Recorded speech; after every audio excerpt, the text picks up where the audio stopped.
गोकुल का शांत गांव, नंद बाबा का घर और उसमें खेलते छोटे छोटे बच्चे।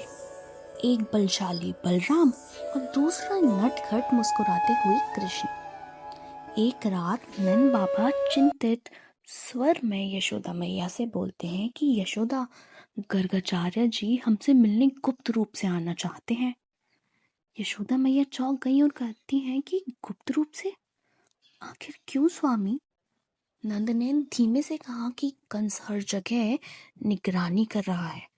गर्गाचार्य जी नहीं चाहती कि कोई शक हो। यशोदा मैया ने चिंतित होकर सिर हिला दिया बस।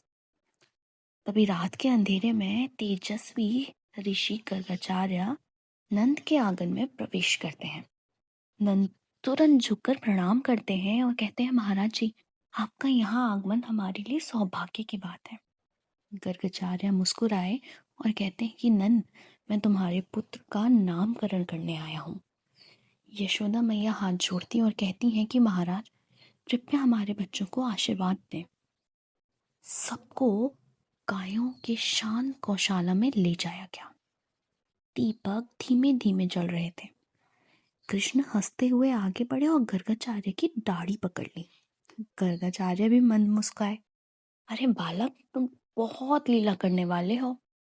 बलराम अपने छोटे हल वाले खिलौने के साथ खड़े हुए थे।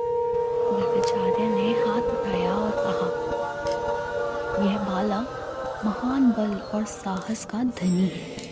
यह धर्म की रक्षा करेगा। मैं इसका नाम रखता हूँ बलराम। लोग इसे बलदेव और हलधारी के नाम से भी जानेंगे।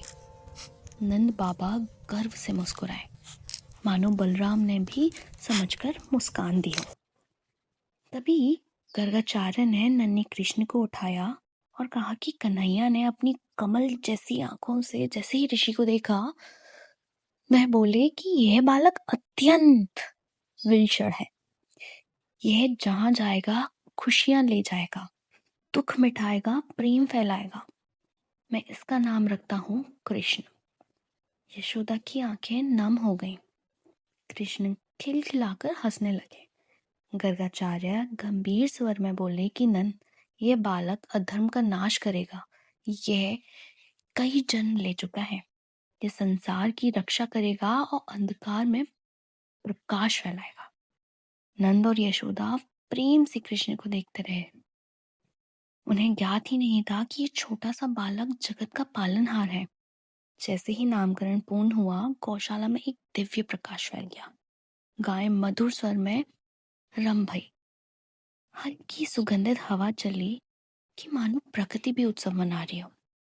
गर्गाचार्य ने आशीर्वाद दिया कि इन दोनों को प्रेम से पालना एक संसार की शक्ति बनेगा और दूसरा संसार का आनंद।